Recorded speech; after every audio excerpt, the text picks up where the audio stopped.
On the afternoon of January 22nd, on a pretty normal Thursday in Philadelphia, people in scarves and hats made their way through the cobblestone streets at Independence National Historical Park. A lot of people think of the big nature parks out west when they think of the National Park Service, but there's actually 433 sites that the NPS stewards, including urban historical sites like Independence. Centered on Independence Hall, where the Declaration of Independence was argued and amended and signed by those known as the Founding Fathers, the park actually spans several city blocks and is woven into the fabric of the modern city. Visitors from all over the world share the sidewalks with Philadelphians going about their regular day. On the corner of Market and 6th Streets, steps away from the Liberty Bell, is a unique structure called the President's House. Rebuilt red brick walls rise from the original 18th century foundation. The windows have no glass, the doorways have no doors, and the whole thing has no roof. This space was designed not to be period accurate, not to be filled with antiques, but to tell a story that didn't leave many artifacts behind. Called the President's House, the exhibits here tell the story of the people enslaved by George Washington at this site. With little existing infrastructure, the site demands a focus on the stories of the people rather than the place itself. The President's House helps us grapple with the founders' complicated understanding of life, liberty, and the pursuit of happiness. Today on the podcast, we're taking a deep dive into the history of the activism that was responsible not only for the creation of the now removed exhibit at the President's House, but that was renewed this year through large-scale protests in Philadelphia. Stay tuned at the end of the show for the latest on the ongoing struggle to save those signs. But coming up first, we chatted with Lena and Molly from Save Our Signs, or SOS, a crowdsourced archive project that sprang up this year in response to the administration's unprecedented threats of sign and exhibit removals at our national parks. We've reported on censorship efforts by the current administration at the national parks several times this year.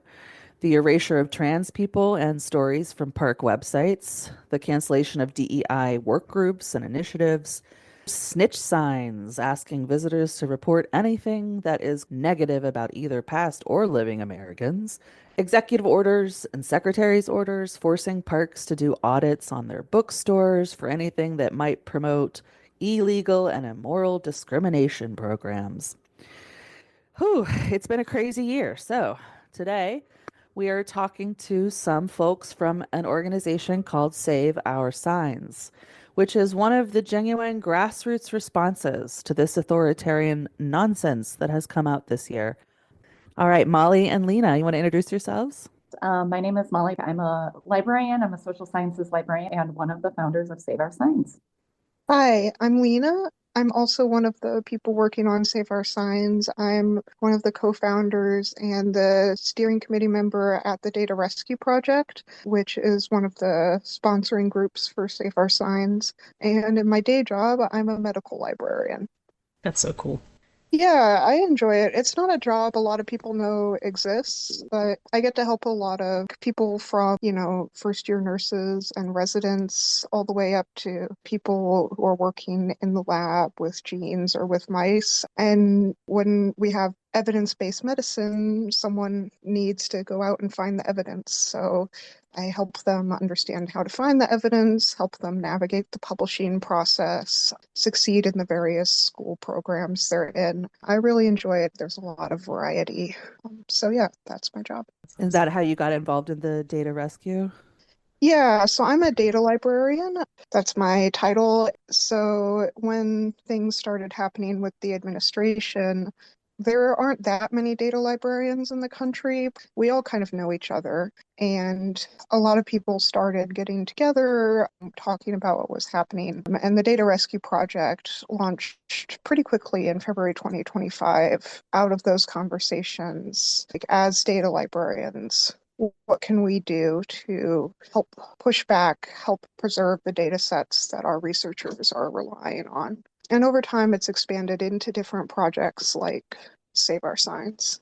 Right. And Molly, is Save Our Signs your first sort of introduction to data rescue, or were you part of that otherwise?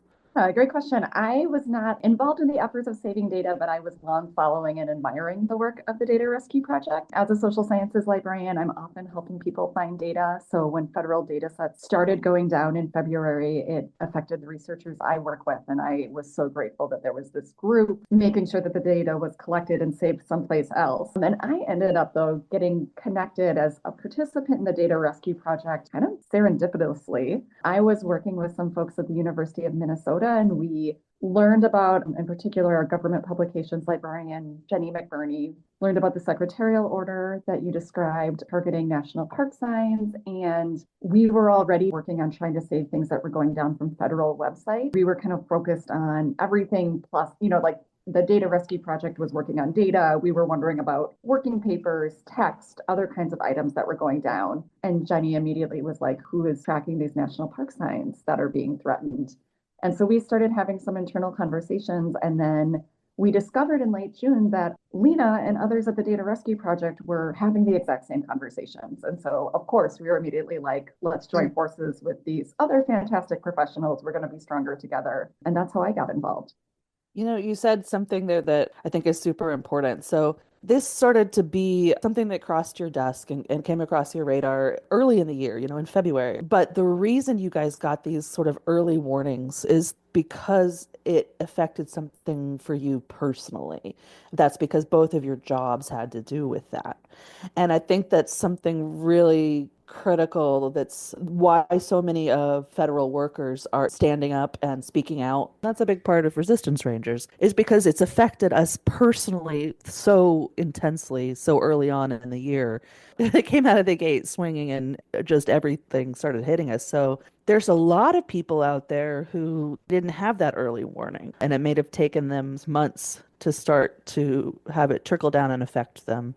So I'm really grateful to have you guys, these data librarians. You're like these canaries in the coal mine, and you really were able to activate quickly. But it does seem to be something that the national park signs is sort of a way that we can tap into this broader interest, this group of Americans who care so much about the parks and history and traveling in a way that is not maybe affecting their jobs personally. So I just think that's a really interesting evolution. Like you said, and that it wasn't until about June that you guys found each other, right? And I think that's when a lot of people out in the wider world started to really notice stuff. Yeah. So again, we formed kind of in late June. When we found each other, found we were still working on the same thing.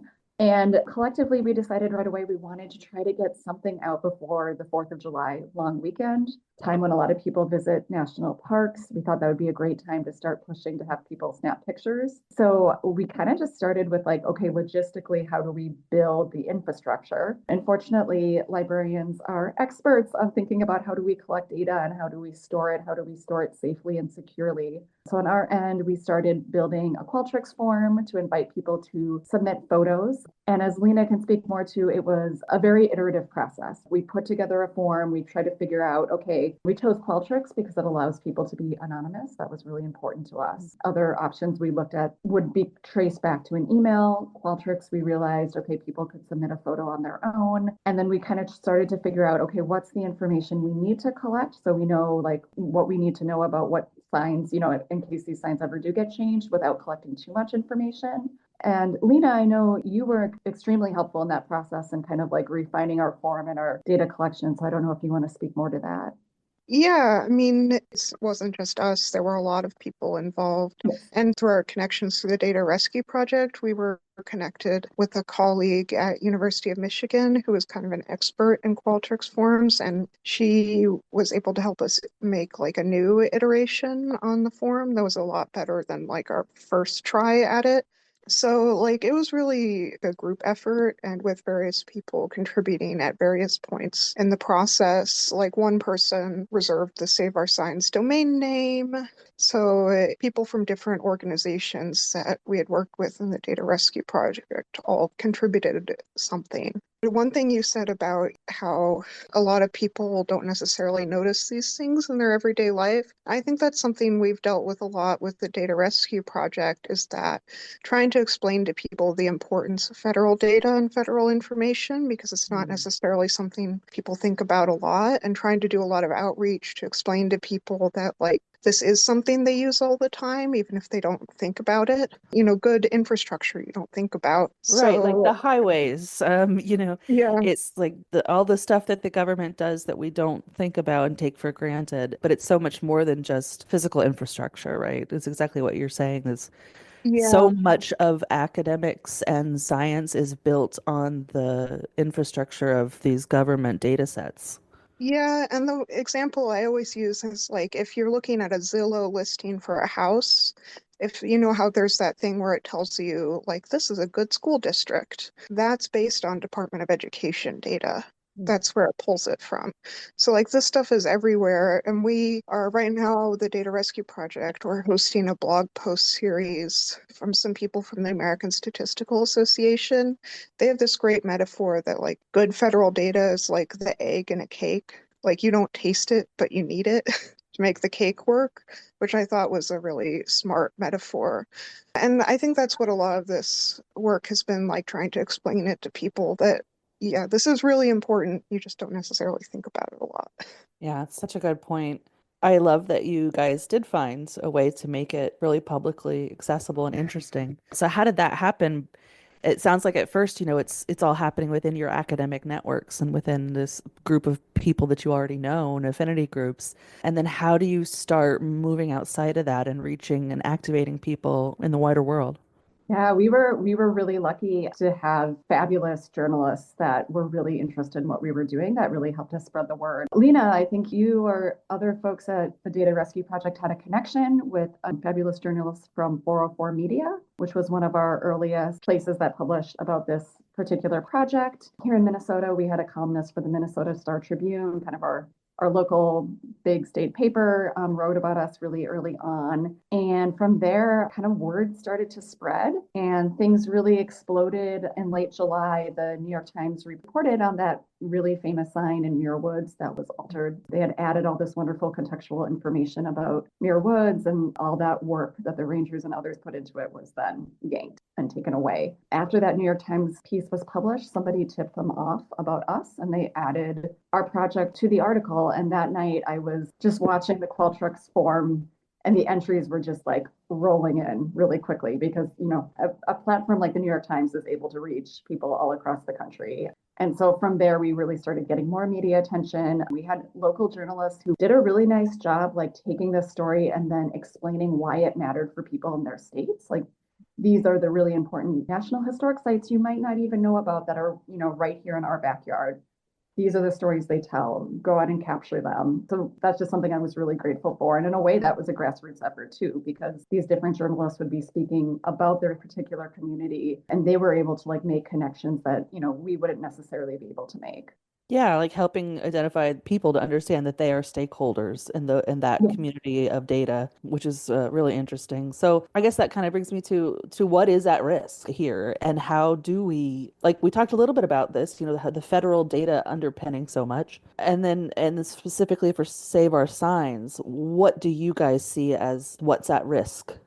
I mean, you guys know this, but I think a lot of people in the general public don't necessarily realize how much work goes into good interpretation. Like, we've been talking a lot with this group in Philadelphia, Avenging the Ancestors Coalition, who were very instrumental in helping the National Park Service, well, in advocating to them to change the interpretation in the Independence Hall site to include more about the enslaved people who were brought there. And, good interpretation does that kind of community outreach, brings in local stakeholders. If you have a site that involved Indigenous people talking to local Indigenous groups or the Indigenous groups who were there, bringing in experts, making sure that it's accessible, that it's interactive. And if it's interactive, bringing in people who are experts in whatever that particular technology is. So it's just so much work that's gone into making these exhibits and updating them. And not only National Park Service staff, but people from the community who gave their time to improve this site. And when I was looking through all these photos, I was just getting so upset that all this hard work that people did to make these sites better was now at risk, that we were going to lose these great exhibits because of censorship and ideology, some of which were brand new and were really well done. I'm from St. Louis, and I was looking at the exhibit in the old courthouse there and include let's think about media interpretation at the time and prompting kids to think about what they would do in that situation. I was like, this is great. It was just done this year. Why am I worried they're going to take it down now? So to me, that's what was at risk.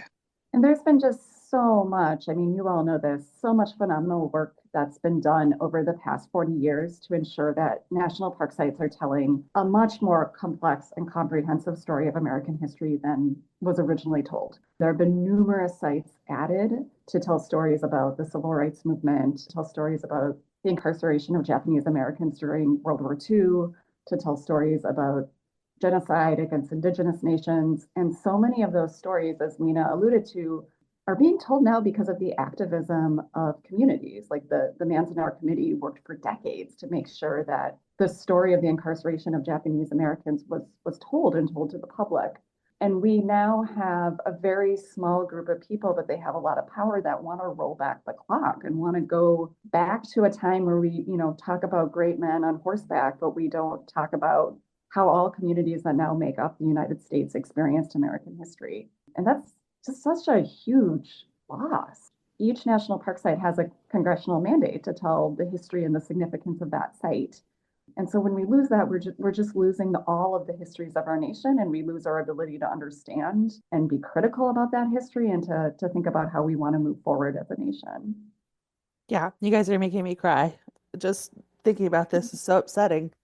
It's my work that's at risk. It's all of our hard work. And we do this work not for the glamour and not for the high pay. We do it because it matters. Yeah, and such a good point that it's not just the work of the Rangers, which enough is heartbreaking enough for me, but it's the work of decades of communities, descendants, indigenous partners, activists. Like you said, all of those people, that's so much bigger than just tweaking some language in a sign. What it means is you're pulling the rug out from under, decades of hard work and people pouring their heart and soul into these sites. And specifically, I think we can see that that is what's at risk right now. I want to turn for just a second to talk about the actual language in the executive orders and the secretary's orders that have precipitated specifically these sign removals at national park sites and the reporting, the widespread reporting of thousands and thousands of signs that we know were reported by parks under duress, and that they, by and large, were reporting signs about Indigenous history, about civil rights, about enslavement, about people who were trans, people whose stories have been always threatened. That is so specifically the most vulnerable history is what's at risk here. And that is what makes it so incredibly important to do this work. Yeah, I think the other thing that's really disturbing is the most vulnerable history, and of course, the most vulnerable history is the history that is painful and that involves recognizing people's trauma and what people had to survive throughout US history. And there's something deeply chilling about a government that wants to make sure we don't tell stories about times when people in power use their power in ways that hurt other people. It's something very disturbing about, what does it mean if we don't want to talk about what happened at the camps where Japanese Americans were incarcerated? What does it mean when we don't want to talk about what happened to that bus in Anniston that the Freedom Riders were on when it was firebombed? When we don't want to talk about the church where those 4 little girls were murdered? It's very scary to be erasing parts of history that make people uncomfortable. Where do we go here? What's the hopes for the future for Save Our Signs?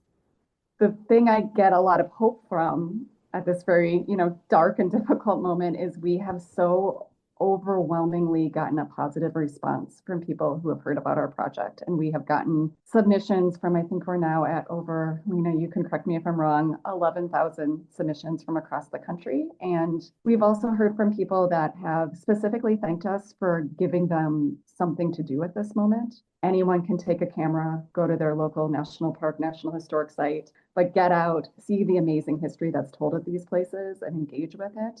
So our first step is we're continuing to collect photographs. We continue to want to collect photographs of signs. Whether if you see a sign that you think has been modified, we want a photograph of it. But if we know there's signs out there that we don't have photographs of yet.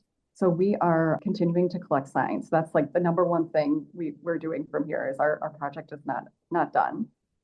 It's amazing how much you guys did get done in just a few months. So, you're saying it just starts to really kick off in the summer, in June and July. And then by September, or I guess October, you published your first data set or the first wave of the archive.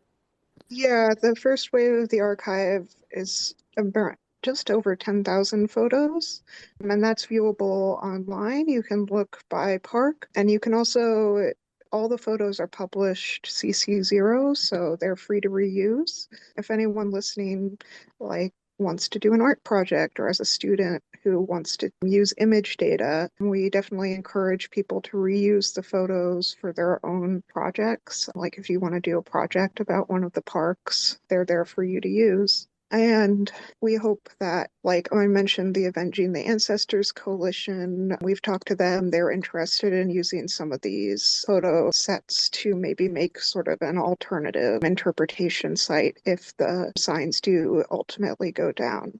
So in the future, since we're continuing to accept more photos, we're talking about sort of the next release, which we're hoping will be early next year, and future improvements to the site. Like so far, we've talked about filtering by state and some other sort of functionality improvements. So far, we've made some accessibility improvements, but if anyone has any further suggestions on that front, they're welcome to email us. One of Molly's colleagues at University of Minnesota has been lovely in dedicating some developer time to helping us out. And like I said, this has been really a group effort, and so we're hoping to just keep improving and moving forward.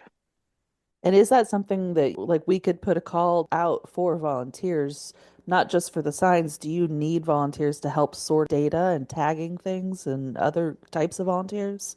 Yeah, we're hoping that eventually next year we'll be ready for that. Not right now, but I will get back in touch with you when we do. I think we're looking at sort of like around February or March, we will need some people to help with that. But yeah, it's definitely something that's also in the works. For the first round, yeah, some of Molly's colleagues helped with getting it off the ground, but we're hoping to get sort of a more sustainable, like asynchronous workflow going rather than getting a bunch of University of Minnesota employees in a room and doing it over 2 days. So for now, what the public can do, and this is a great point, Molly, that you made about hope. And this is something that I really relate to is all we hear is just dire, terrible stuff. We're all doom scrolling and just biding our time, right? Waiting for the term to pass. What can we do, right? What can we do besides just doom scrolling? We can do things, we can be active, we can participate in these amazing responses like Save Our Signs. So, what can the public do to feel empowered and like they're out there actually saving signs? Yeah, I would say right now what we need is, like Molly mentioned, actual photos of signs. And on the Save Our Signs website, you can see there's a map and a list of sites where we do and don't have signs. And the map is just like a binary, yes, we have signs, no, we don't have signs. But if you take a look at the list and we only have like a few signs from a site, maybe there are more signs that we still need photos of. So I would say if it's lit up on the map, don't necessarily take that as you don't need to go there. Also, like I was saying, take a look at the archive. If you have ideas for projects, we definitely encourage that. I will also put in a plug if you are interested in data rescue more generally. The Data Rescue Project is always interested in volunteers. You don't have to be super technically adept. We need people at all levels of technical expertise. Often we have more trouble finding people to do like the non-technically challenging projects. So if you are interested in that, we have a volunteer form on our website, datarescueproject.org. So yeah, all of those things are available.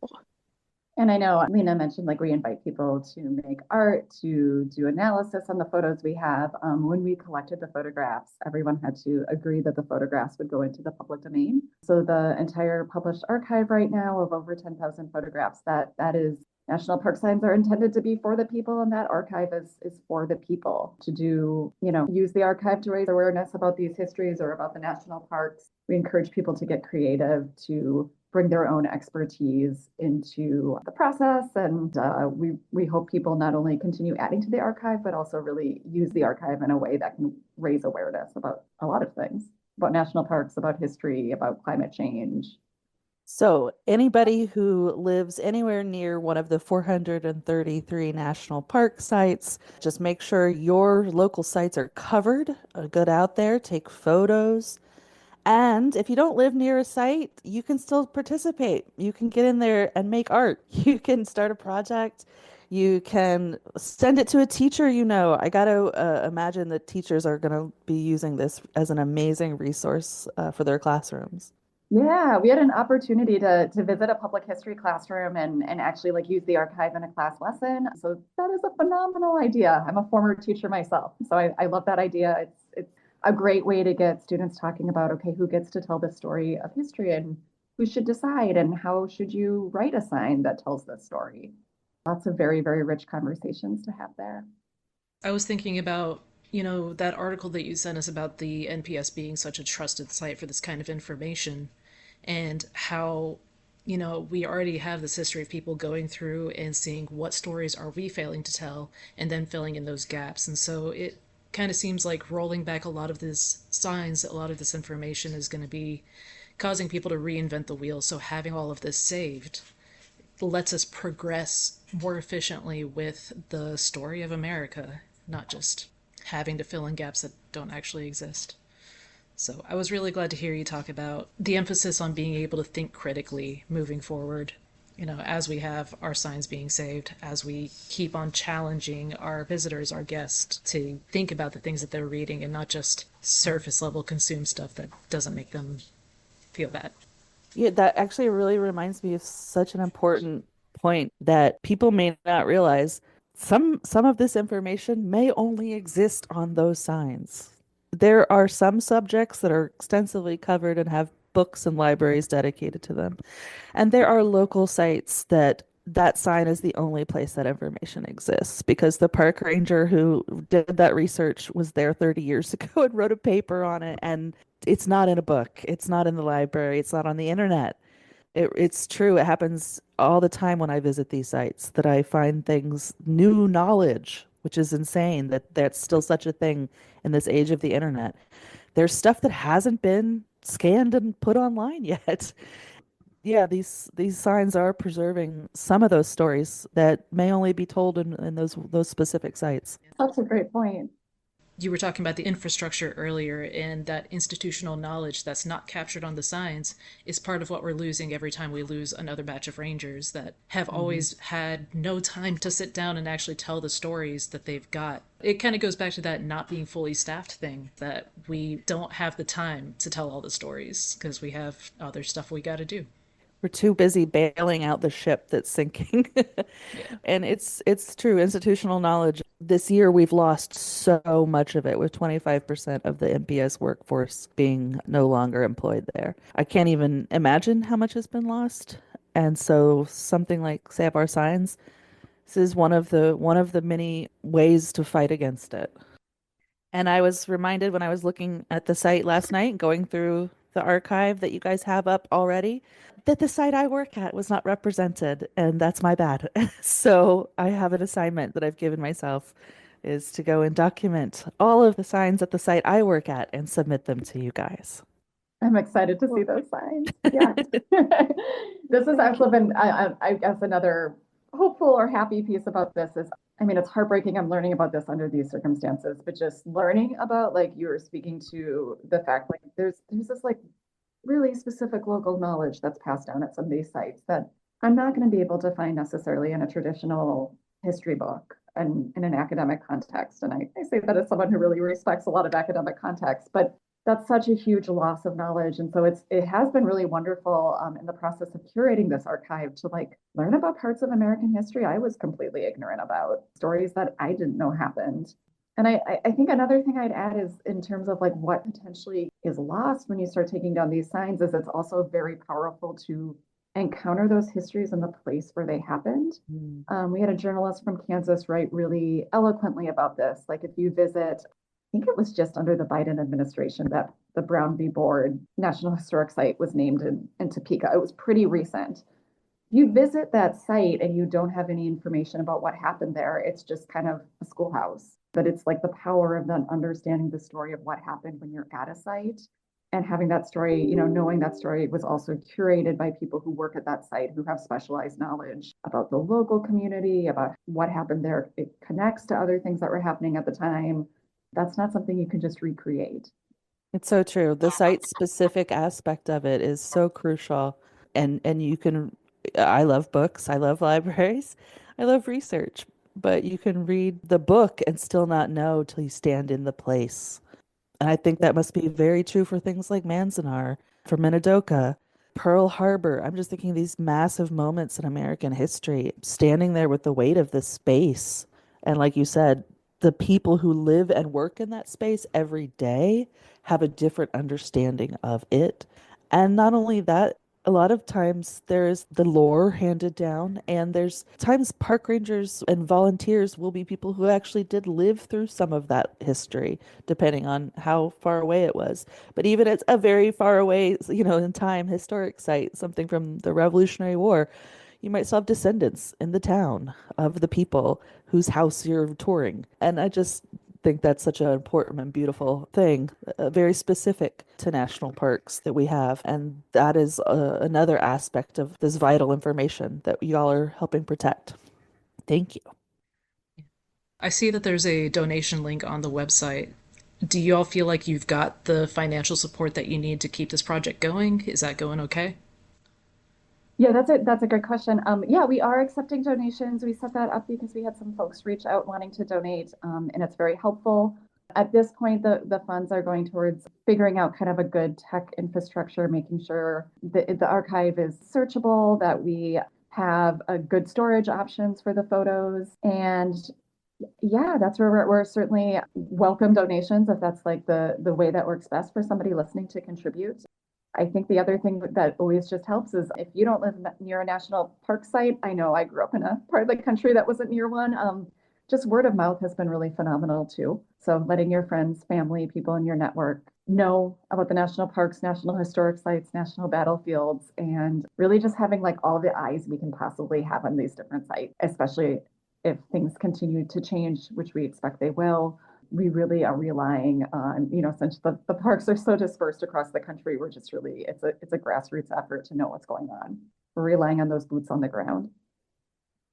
So, Yeah, be part Someone of the on citizen army. yeah. Yes. someone on Senator Markey's staff seems to be a fan, which is kind of funny.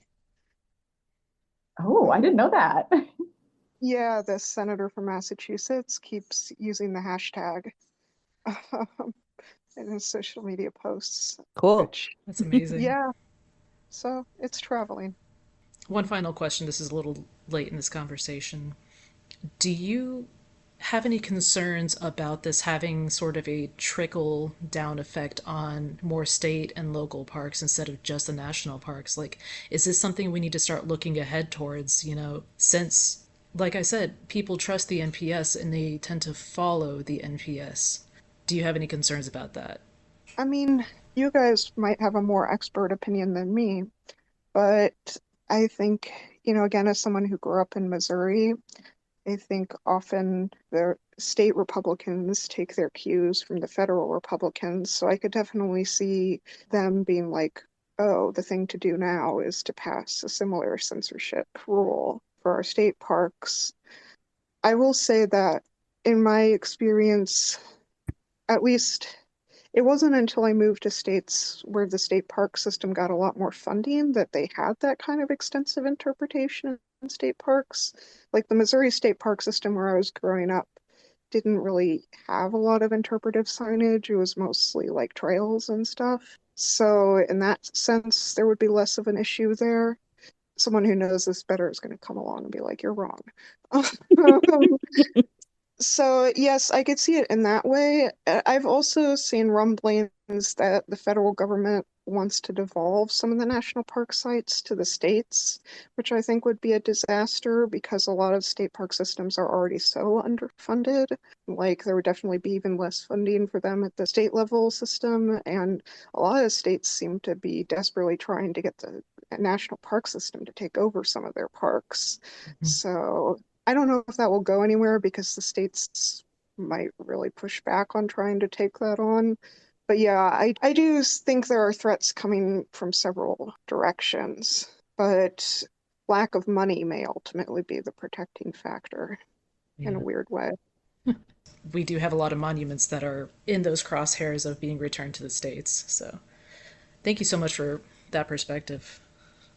There was just a meeting this week between the Department of the Interior and the state of Utah. They're trying to make a deal to turn over Zion and Bryce Canyon and stuff to the state. It's terrifying. It's a terrible idea and it's a false narrative because there's very few states that can afford that and that have the ability, the knowledge to take care of things properly. It really is the other way around, like Lena was saying. It is generally people don't understand the whole process, but a lot of it is the Park Service will step in usually because there's been a failure on the local level or the state level to care for some things. It's not like this big predatory federal service. Like we're just looking for historic sites to snap up. It's more like, oh no, you guys can't take care of it either. I guess we'll step in and make ends meet. So it is a real insane ploy on their part to talk about privatizing and giving parks back to states and local and private groups. Because the reason the Park Service exists is because that didn't work. But Yeah, growing up in Missouri, I just can't see how that would work. I mean, in New York, the state park system is relatively well funded, but they couldn't take on more than they already do. yeah, and like in New York, unfortunately, like every 2 feet there's another historic building. So thank you, Molly. Thank you, Lena, so much for joining us. This has been so cool, so fun. You too. That's Yeah, like, thank you it's both for all the work you're doing. This was a real yeah, spirit lifter. Good. yeah. Yay. Thank you guys for inviting us. I mean, y'all are Yeah. amazing. So thanks for coming on with us. All right. Happy Sunday afternoon. After our chat with Lena and Molly, we reached out to Avenging the Ancestors Coalition, or ATTACK, and got the chance to speak with Michael Cord, who founded the coalition in 2002 to, quote, compel the National Park Service and Independence National Historical Park to finally agree to the creation of a prominent slavery memorial to honor the 9 African descendants enslaved by President George Washington at the President's house. Those 9 were among the 316 black men, women, and children enslaved by Washington at Mount Vernon, his Virginia plantation. Let me get started by saying thank you for the opportunity because I feel like a missionary when it comes to this work. I want to spread the gospel far and wide. So I'm so glad that you asked me. I'll give you, I'm going to try to include all the details without going into a very long-winded presentation. Let me just start at the beginning. Back in 2002, there was a newspaper article in a local paper here in Philadelphia announcing that the Liberty Bell Center, which then was at 5th and Market, was going to move 1 block west to 6th and Market. There are literally about 1 million folks each year who come to see the Liberty Bell, and that site at 5th and Market was cramped, it was crowded, it was congested, so they needed a larger place. So the Independence National Historical Park folks and National Park Service folks here in Philadelphia decided to move it to 6th and Market. At the time, this is now, I host a radio show at a Black-owned and operated radio station. And when I heard about this in 2002, I announced it to the predominantly African-American audience. And they said, okay, interesting, but not really relevant to us. Remember, that's the first thing to move Liberty Bell Center. The second thing we find out in that same newspaper article is that the new site of the Liberty Bell Center is where America's first White House stood. Back in 1790, it was called the President's House, the Executive Mansion, the Robert Morris Mansion, but in effect, it served as America's first White House based on the Federal Residency Act of 1790. And again, I announced on the radio show, no big reception from the audience. But then the third thing we found out, which was again in this 2002 newspaper article, is that new Liberty Bell site is where George Washington enslaved black men, black women, and black children. Some of us knew about the history of George Washington with 316 enslaved black men, women, and children at his Mount Vernon, Virginia plantation, but we knew nothing about those who were brought here to Philadelphia. And I have to tell you both, I felt betrayed. And I felt betrayed because I was born and raised in Philadelphia, never heard it. I went to arguably the best school in America, not just Philadelphia, Masterman Demonstration School. I then went on to Cheney University, America's oldest HBCU. And then I went at the time to the largest university on the planet, Ohio State University, for law school. And at no time did they ever hear about this. So I was outraged by what I thought was a betrayal, a lie about American history. So I had always been involved in activism here in Philadelphia. So I got together some like-minded activists, and we said, hey, do you know the story about George Washington, America's first White House, and slavery right here in Philadelphia? Let's do something about it, because we also heard that because the historians and the Park Service officials became aware or reminded about George Washington's ties to that site and America's first White House, they wanted to do something, not just have the new and improved Liberty Bell Center, but do something now that word was out about George Washington. So my group of folks came together, and we would always talk about the enslaved ancestors, and we talked about ultimately avenging them. So we formed a group called Avenging the Ancestors Coalition, ATAC, and we pronounced it ATTACK. We began to petition and mobilize and organize and agitate. And the first thing we did was, when I was working at a law office called Dowser Law Center, we put together a strong letter to every single black elected official based in Philadelphia. So if you were city council and black in Philadelphia, you got a letter. If you were the mayor, and John Street, a black man, was the mayor at the time, you got a letter. If you were a state representative, obviously in Harrisburg, but you had your office here in Philadelphia, you got a letter. If you were a state senator and had your office here in Philadelphia, you got a letter. If you were a congressperson and had an office here. So we sent these letters out. First person to respond within less than a week was Mayor John Street. And basically what he said was that, hey, this is interesting news. I knew nothing about America's first White House being here, and certainly didn't know anything about the story of slavery here. And we gave him extensive background about the 316 at Mount Vernon, Virginia, about the 9 among those 316 who were brought here and actually held here illegally. I'll get to that point later about how slavery in Philadelphia, the way George Washington did it, was technically illegal. So we wrote to everybody. The mayor was the first to respond, and he kicked in $1.5 million to start something called the Mayor's Oversight Committee. And this Mayor's Oversight Committee basically put us on the map, because we were just angry activists yelling and screaming. And once the mayor did his thing, we were brought into this, and we began to meet and negotiate and haggle and debate with officials from Independence National Historical Park, the local entity, and then National Park Service. And interestingly enough, at the time, 2002, it was a Republican president, George Bush. But the credit I have to give all those folks is that although they gave us pushback, they didn't give us pushback on whether or not the story would be told. These were legitimate historians, even though Republican, even though conservative. They understood the importance of telling the truth about American history. The only issue we had was a matter of degree. They wanted this site at 6th and Market to be the George Washington site with a small slavery component. We wanted it to be a slavery memorial site with a small George Washington component. But both sides were acting in good faith. So we worked and worked and worked, and the thing blew up. Congress got involved, Congressman Bob Brady and Congressman Shaka Fattah, and we got extensive public support. There's a group called the Ad Hoc Historians, a group of big-time, high-powered Ivy League historians and published historians, and they got behind us, and we used their research as ammunition. everybody was moving together, and the battle for this began in 2002 for 8 years, and then it ended on December 15, 2010, with the grand opening. And I like to tell people that this was the grand opening of the first, I repeat, the first slavery memorial of its kind on federal property in the history of the United States of America.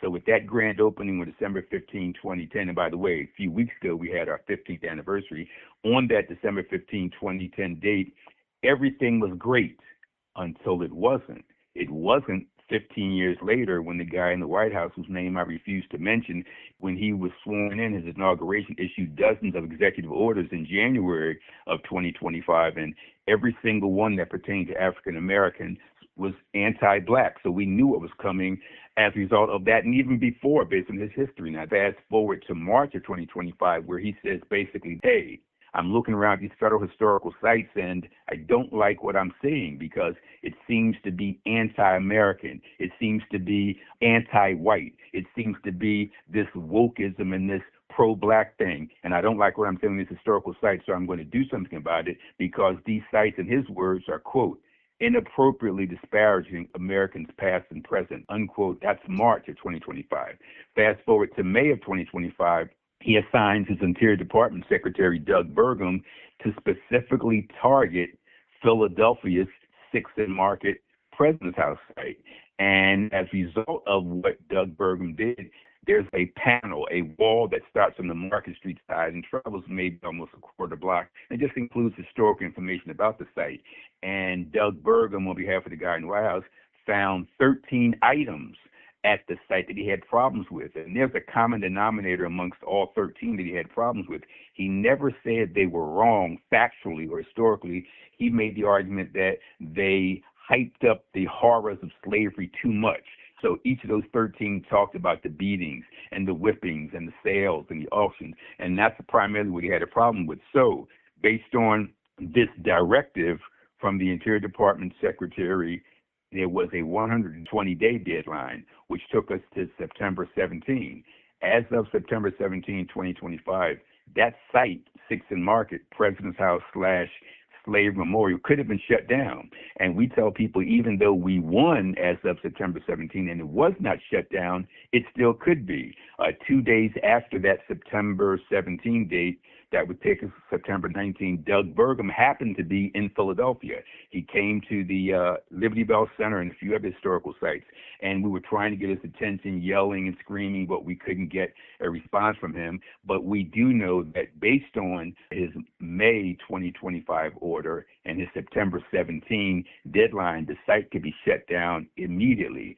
Our group, Attack, got some of the top big-time law firms and Ivy League law school professors. We met with them, and we drafted a letter. And the letter is in my name as an attorney and in my name as the founder of Attack. And the letter is dated September 11, almost a week before the September 17 deadline. And what we did was we sent it to the local head of Independence National Historical Park and the local head of National Park Service based here in Philly. That's that same date. It was September 11. We postal mailed the letter, we messenger delivered the letter, and we emailed the letter, but we didn't get a response. And we began to call every phone number that was connected with the Park Service or Independence National Historical Park, and nobody would answer the phone. And finally, maybe a week later, we caught somebody at one of the numbers that we called. We said, hey, we sent this letter, postal mail and messenger delivery and email. We got no response. What's going on? The person said, hey, I'm sorry. I don't work here. I'm just a volunteer. And we volunteers have been told not to give out information about phone numbers to the public. So we still haven't spoken to anybody. And basically the letter says this: hey, we're hearing reports from reputable news entities from New York Times, Washington Post about Doug Burgum's order and the September 17 deadline and all that. We're trying to get confirmation that this information is correct. We can't get anybody from the federal government to verify what we're reading in these reputable papers. So, hey, head of the local Independence National Historical Park, tell us if this stuff is true. And we cite federal law that Doug Burgum claimed allowed him to do what he's doing. So we put together a really thoroughly and well-researched letter just asking for confirmation officially from the government that this stuff is true, that we're hearing from the New York Times, that we're hearing from the Washington Post. To this day, we've never gotten a response. When Doug Burgum came to Philadelphia 2 days after that September 17 deadline, we were like yelling to him about the letter, asking if we could hand him a copy, but neither he nor his staff nor security would take it. So that's where we are now. We also partnered with President's House / Slavery Memorial Alliance. And that's the group that ATTACK is a part of, but just a component of. And in that group, we decided to expand ATTACK's grassroots activism, and we brought in historians and brought in archaeologists and brought in architects and brought in preservationists and brought in tour guides. And we basically have a three-pronged approach. We have a political approach, we have a legal approach, and we have an activist approach. And right now, we've had a number of activist events, but the big thing we need to do is to file a legal action to stop this. Unfortunately, what we plan to do in terms of filing an injunction, there must be a harm done. In other words, we can't go into federal court until the guy in the White House or Doug Burgum takes adverse action against the site at 6th and Market. So far, he has not done that. So any legal action we take will be premature. So we're waiting to see what the federal government does before we can sue. So we're pretty much in limbo from a legal standpoint, but we're still holding public events and public meetings. The biggest one we had a couple weeks ago in December 21, we initially planned it for December 15. That would have been the 15th anniversary of the grand opening, but it was snow and rain and sleet and ice in Philly at the time, so we moved it to December 21. Overwhelming success. I mean, we had about 10 members of city council there. We had state legislators there. We had spokesperson on behalf of a couple of congresspersons. So we're doing what we need to do, but we realize that the site could be shut down completely any minute now. I told you all I was giving you the short version. That wasn't too short, but any questions you have, I'm willing to answer. The whole thing about you trying to get in touch with someone and getting no answer is so heartbreaking and is 100% what is happening to all of us at every single national park site. We are not allowed to tell the truth to our visitors. So the person that we spoke to, the volunteer, was not lying when she said not lying. We are not allowed to talk about it. Wow. We're given very strict talking points that say either I don't know what you're talking about or this is conflict with the executive order. Wow. So, wow. It's worse than I thought. Yeah, so this is the level that we're at. We are like 100% supportive of you and on your side, and most, I think, people who work for the Park Service are. And that's why we're fighting, is because we are being forced to do horrible, unethical, and illegal things or face being fired and other kinds of retaliation. This is outrageous. Again, I just want to thank you both for confiding in me with that information. Let me ask you this, and I don't even know if I want to know the answer. How bad is it going to get? I mean, is it going to get worse? Yes, it's getting worse. The censorship is not over. It's ramping up. This is one of our main focuses that we work on in the resistance, is monitoring the censorship, and have been doing so, all last year at sites across the country. As far as I know, and I don't know much about independence, y'all are good. Yeah. The word that I've heard is they backed off.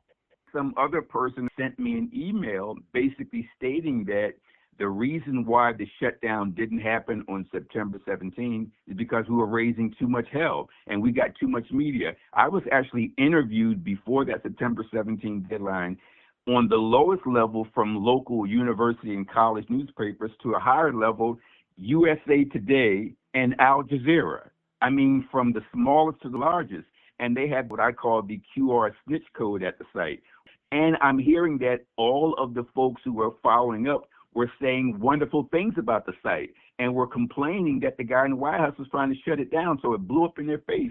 And I like to think that we were at least partly responsible for enlightening the public such that everybody is up in arms. And we're talking to folks in other places and other jurisdictions, and they're saying they're hearing about this. And I'm saying, if you think that we're doing a good job, please replicate that elsewhere and help us here. And I guess that's where it comes to you two. I'm just wondering, based on your expertise, what a group like ATTACK and our umbrella organization, what more we can do, what more we should do. I would like to say, I think, Michael, that we've been working together and without knowing it. Great point. Great point. And we will keep point. doing that. And I think that's my answer so far, is that I think that's what the model is creating this broad coalition that's going to be descendant communities and activists and politicians and regular folks and old ladies. Like, it's everybody. Yes. And I think this is part of that.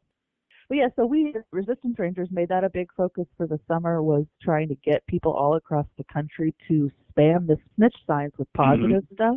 And so I think that played into what you guys were doing at the President's House, and then what you guys were doing made it all possible to become, a big story. Oh, this is wonderful. This is absolutely wonderful.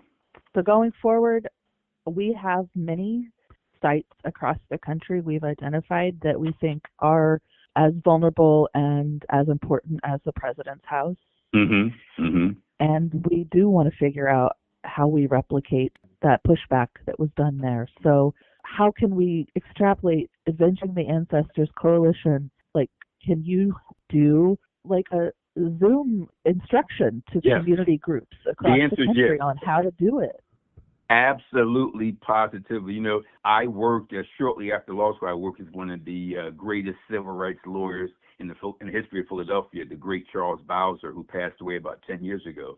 And I used to always talk to him about being an activist and fighting the good fight. And I'll never forget what he would always say. He would say, Mike, it's great to fight the good fight, but it's better to win the good fight. And I never forgot about that. So it's not just about making noise. So what ATTACK has learned from trial and error has really been effective.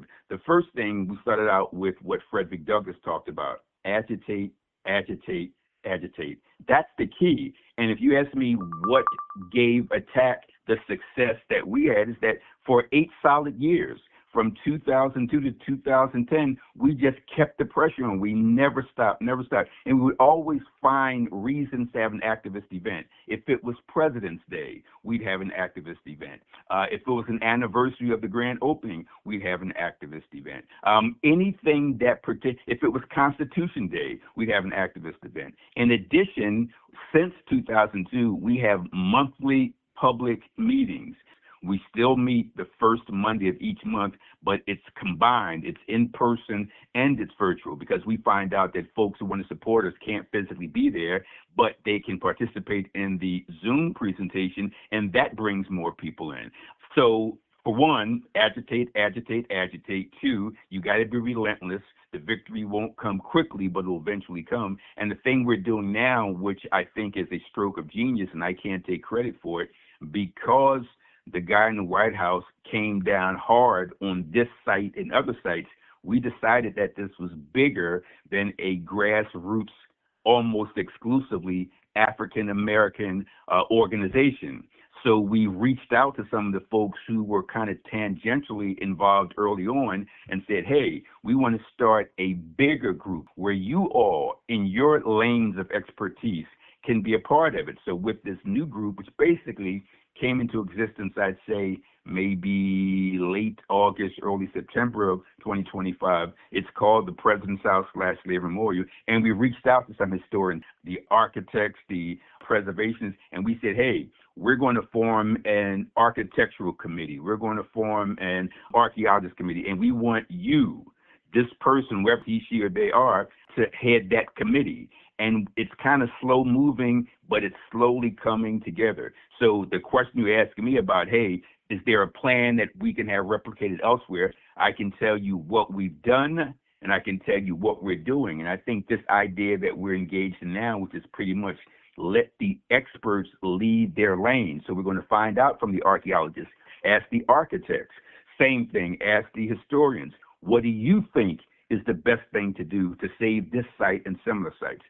We just had the ATTACK meeting last Monday. That would have been the first Monday in January. And to my surprise, we had a really large group of folks. And we're making sure that it's not just a predominantly Black organization. It's Black, it's white, it's old, it's young, it's gay, it's straight, it's Republican and Democrat, it's conservative and liberal. There's a guy here in Philadelphia by the name of Sam Katz, a well-known conservative Republican who's run for mayor a couple times. And if there are 100 issues on the floor, he and I would disagree fiercely on 99. But there's one that we stand together on, this side at 6th and Market. So when folks see the Republican Sam Katz and this Black socialist Pan-Africanist Michael Kort standing together to support this, I think it makes it much easier to get what we're trying to get. Do you have any advice for listeners out there who may want to get involved in things like this and in activism and help fight back against some of the things that are going on right now? Great question. The answer is this. First, two answers. The first is there's no need to reinvent the wheel. So if there is an organization nearby that's doing what needs to be done, you just become a part of it. So if the person were in the Philadelphia area, the Delaware Valley area, I'd say join ATTACK or join this larger umbrella organization, President's House/Slave Memorial Alliance, and become an active member of that. If not, then the second suggestion is start your own. You can Google and find out, for example, what different groups, Save Our Signs and Resistance Rangers and ATTACK, what they've done, and take one page of each of those books and start your own thing. So the first is join an existing organization, become active in it, or two, if there is none, start your own. And simply, again, no need to reinvent the wheel. Find out what's worked for other groups and other places and do pretty much the same thing. So that's my answer. Join or start. Thank you. My pleasure. My pleasure. Okay. Michael, anything else you want to add, just to a shout out to the park rangers and the public who listen? Yeah, what I've been saying recently, I've been interviewed by a number of local and regional and national and actually international media outlets, and I say this, that America is on the eve of its 250th birthday, and a lot of Americans talk about how they love America, but my response is that you can't love something unless you know it. You claim you love your wife, you claim you love your husband, you claim you love your significant other, but you can't really do that unless you know the good, the bad, and the ugly. And America, just like anything else, has good and bad and ugly. The point that ATTACK makes is this. If you want to make the argument that George Washington was a great general, you can make that argument. If you want to make an argument that George Washington was a great president, you can make that argument. But the question we pose is this. Can you be a great human being when you hold 316 fellow human beings in brutal bondage under slavery? So we just say tell the truth, the whole truth, and nothing but the truth. So if former park rangers or current park rangers or anybody who, quote unquote, loves America, they got to fight to tell the truth, the whole truth, and nothing but the truth. And that's it. That's awesome. We try to rally people to do resistance in whatever way they can do. We try to make it clear that there's so many different kinds of resistance. Practice at least one, please. That's it. That's exactly it. And let me ask you both, do you find that people who you speak to are receptive and interested and supportive? So just quickly for me, I work at a site that was a former site of enslavement, and people do not know that, are not prepared for that because of what we've been, taught in our country and our national narrative. Have absolutely no idea that there was slavery. It's a shock to them, and so when they come visit our site, they are by and large not prepared for it to be a site of enslavement. And so that's my work. That's like my challenge of my work is finding the way to bring everyone into that space. And I find if you do it ethically and kindly, most people I talk to on a daily basis are down for it. So I have hope. Early in my career, used to judge people for not participating in the activism. I'm like, this is your history as well as mine. And then somebody said to me, well, Mike, you have the luxury of fighting this quote unquote theoretical battle. You don't have to worry about your electricity getting cut off. You don't have to worry about employment issues. You don't have to worry about day-to-day survival. So for many folks, it's more about where the next meal is going to come from, how they're going to pay their next bill, and worry about what some guys in America's first White House did 200 years ago. And I kind of get that, and I understand it more than I did in the past. Now, there are other folks who don't have those legitimate constraints who just seem to be totally indifferent about it. But I must say, there are more people getting involved than I anticipated. Like I was telling you about the Republican conservative Sam Cass. I mean, the fact that he and I are standing shoulder to shoulder on this, I mean, it's really promising in terms of how we fight this battle, but more than how we fight it, how we win it. So, yeah, I think I'm getting pretty much the same kind of thing you're getting. But overall, surprisingly, it's looking good. We recorded these interviews a while ago, on Sunday, December 7th, and then Friday, January 16th. In both interviews, our gratitude was shared that Independence Hall was safe. The administration had backed down on its threats. And not even a week after our interview with Avenging the Ancestors Coalition, Thursday, January 22nd, I got a message with a link that just said, "Looks like any optimism about Independence Hall was misplaced." We all know the story by now. We've felt the pain and the shame watching as history was blatantly censored and removed. I had just started listening to the Avenging the Ancestors interview in preparation for editing, and when the recording of tentative relief and hope came through, my heart sank. I had to pause and grieve the actions performed by an agency that I've always believed in and respected, like long before my employment. Now today, almost a month later, we are seeing those signs being reinstalled thanks to a February 16th court ruling. My flame is relit. Like just days ago, I wasn't sure how much of this episode I would have to cut, hesitant to give false hope to anyone who hadn't heard about the removal of the signs. But now, I'm overjoyed to share that the actions that Avenging the Ancestors has taken to save those signs has succeeded. They are being reinstalled. And this more than anything should demonstrate the importance of all of us in really showing you guys that we can have an impact collecting this information, saving our signs, and being ready to continue agitating at every turn. You're listening to Resistance Rangers on the Air.